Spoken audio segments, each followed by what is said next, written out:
চাকরি বাতিলে নবান্ন অভিযানের হুঁশিয়ারি শুভেন্দু অধিকারীর। তার পাশাপাশি নাম না করে শুভেন্দু অধিকারীকে পাল্টা হুঁশিয়ারি মমতা বন্দ্যোপাধ্যায়ের।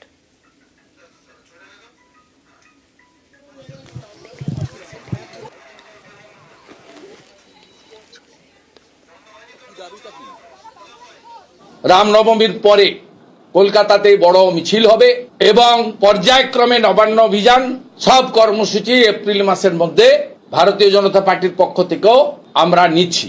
19,000 প্রায় যোগ্য শিক্ষক শিক্ষাকর্মীদের পাশে আমরা আছি।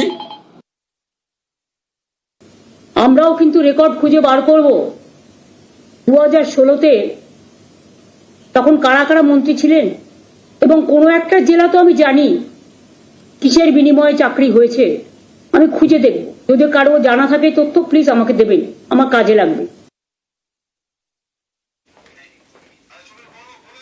হাইকোর্টের নির্দেশ বহাল সুপ্রিম কোর্টে, রাজ্যকেই তো বাম বিজেপির। রাজ্য সরকার কেন যোগ্য এবং অযোগ্য এই পৃথকীকরণ কেন করে দিলেন না? যদি আজকে যোগ্য এবং অযোগ্য এই পৃথকীকরণ মহামান্য আদালতের সামনে রাজ্য সরকার করে দিতেন, তাহলে পরে আজকে কিন্তু এই টোটাল 26,000 প্রায় 25,573 জন এদের কিন্তু চাকরি চলে যেত না। যারা ঘুষখোর জোচ্চোর তৃণমূল নেতা, তাদের জন্য এই এতগুলো পরিবার আজকে রাস্তায় বসলো। আমরা ছেড়ে দেব না। হাইকোর্ট যা বলেছিল, সুপ্রিম কোর্ট তাকে কার্যত মান্যতা দিয়ে বলল যেটা এমন ধরনের অপরাধ হয়েছে, গোটা নিয়োগ প্রক্রিয়াকে যেভাবে কলুষিত করা হয়েছে, এটা রিপেয়ার করার মতন কোনো সুযোগ নেই। 1 বছর সময় পেয়েছিল আমাদের রাজ্যের সরকার। 1 বছর লেগে গেল, সরকার যোগ্য অযোগ্য স্পষ্ট করতে পারলো না। কিছু অযোগ্য অপদার্থ যাদের টাকা নিয়ে চাকরিতে ঢুকিয়েছে রাজ্য সরকার এবং শাসক দল, তাদেরকে রক্ষা করার জন্য যারা যোগ্য তাদেরকে খারিজ করতে হলো। যদি দুর্নীতি না থাকতো তাহলে 26,000 তারাকে যোগ্যকে অযোগ্য ছিল পরের কথা, তাদের জীবনটা এরকম দুর্বিষহ হয়ে যেত না। যে পয়সা দিয়ে চাকরি নিয়েছে সেও দুর্নীতির শিকার, যে যোগ্যতার কারণে চাকরি পেয়েছে অথচ চাকরি ভোগ করতে পারলো না সেও দুর্নীতির শিকার। অর্থাৎ আপনি যেদিকে যাবেন সেদিকে কিন্তু মূল কারণটা দুর্নীতি। রাজ্যের শিক্ষা ব্যবস্থাকে ধ্বংস করতে চাইছে বাম বিজেপি, সরব মমতা বন্দ্যোপাধ্যায়। এডুকেশন সিস্টেমটাকে কোলাপস করতে চাইছেন বিজেপি সিপিএম। একবার আপনাদের লজ্জা হলো না? সিপিএম নিজের আমলে কি করতেন? চিরকুটে চাকরি দিতেন। গণশক্তিদের যতগুলো রিপোর্টার চাকরি করে তাদের প্রত্যেকের বউকে আপনারা চাকরি দিয়েছেন চিরকুটে। কই তার তদন্ত তো হয় না? বিজেপি রাজ্যে তো তদন্ত হয় না। হাইকোর্টে এই ভার্ডিক্টটা প্রথম দিয়েছিলেন বিজেপির একজন, যিনি এখন এমপি হয়েছেন, জাজমেন্ট জুডিশিয়ারি ছেড়ে দিয়ে বিজেপির এমপি হয়েছে। আজকে তারা কোন মুখে বড় বড় কথা বলে? তাদের দায়বদ্ধতা নেই, দায়বদ্ধতা ছিল না, এবং আমি বিশ্বাস করি এটা বিজেপি করিয়েছে এবং সিপিএম করিয়েছে। এর জবাব তারা আগামী দিন ভালোভাবে পাবেন। সুপ্রিম রায়ে 26,000 চাকরি বাতিল, সুপ্রিম নির্দেশে বিপর্যস্ত চাকরিহারারা। বিকাশ রঞ্জনকে কটাক্ষ মমতা বন্দ্যোপাধ্যায়। বিপদে পড়লেই আক্রমণ, পাল্টা বিকাশ রঞ্জন। আর আমি অবাক হয়ে যাই, এখানে কেসটা করেছিলেন কে? বিকাশ বাবু। তিনি তো পৃথিবীর সবচেয়ে বৃহত্তম লয়ার।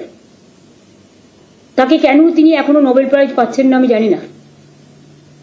পাওয়া উচিত। ভাবছি একটা রেকমেন্ডেশন করব।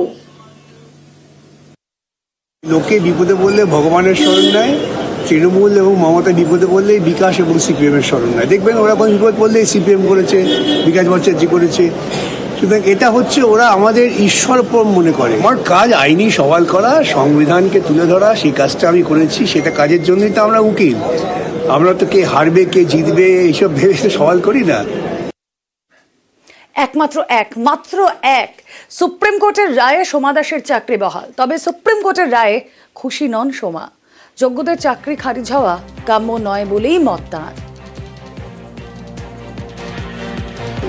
এই রায়টা সত্যি কখনোই কাম্য ছিল না, কারণ আমাদের প্রথম থেকেই দাবি ছিল, আমি যখন আন্দোলনের সঙ্গে যুক্ত ছিলাম একটাই দাবি ছিল যে আমাদের যারা যোগ্য বঞ্চিত প্রার্থী তারা যেন আমরা চাকরি আমাদের ফিরে পাই, আর শিক্ষা ব্যবস্থাটাকে দুর্নীতিমুক্ত করতে করতে হবে, কারণ আমরা ভুক্তভোগী ছিলাম, কিন্তু এটা কখনোই চাইনি যে যারা সঠিকভাবে যোগ্যতার পরীক্ষা দিয়ে যারা চাকরি পেয়েছে তাদেরও চাকরিটা চলে যাবে এবং তাদের জীবনটা বিপন্ন হয়ে যাবে, এটা কখনোই চাইনি। সুপ্রিম রায়ে চাকরি বাতিল বহাল, চাকরি গেল ক্যান্সার আক্রান্ত সায়ন গামের। কিভাবে চালাবেন ক্যান্সারের চিকিৎসা ভেবে কুল পাচ্ছেন না। ফাঁসি দেওয়ার বাসিন্দা সায়ন ক্যান্সার আক্রান্ত, সুপ্রিম রায়ে তার চাকরি বাতিল। আমি অবাক হয়েছি, কারণ আমি তো কোনো অন্যায় করিনি, ঠিকঠাক উপায় পরীক্ষা দিয়েছি, চাকরি করছি আজকে 6 বছর হলো। আমি জানি না ভবিষ্যতে কি আছে, এইভাবে কেমন করে চলবো। আমাদের সংগঠনে যেভাবে দাবি করেছিল সুপ্রিম কোর্টে, আমরা মেডিকেল গ্রাউন্ডে গত 2 বছর থেকে ক্যান্সারে ভুগছি। আমি আবেদন করব যে সমাজ যেভাবে ছাড় পেয়েছে আমাকেও সেভাবে বিবেচনা করা হোক, কারণ আমার ট্রিটমেন্টের খরচ অনেক, পরিবার আছে। অনেকটাই সমস্যা হবে, কারণ আমার স্বামী নেই, ছেলের উপরেই সংসার, ছেলের ক্যান্সার, 3 মাস অন্তর অন্তর বোম্বে যেতে হয়, ট্রিটমেন্ট চলতেছে, আমরা তো না খেয়ে মরবো। চাকরি চলে গেলে তো ট্রিটমেন্টও হবে না, কি করে ট্রিটমেন্ট করব? একজনের সুবিচার হয়েছে, আমার ছেলের জন্য সুবিচার হয়, সে তো ন্যায্যভাবে চাকরি পেয়েছে।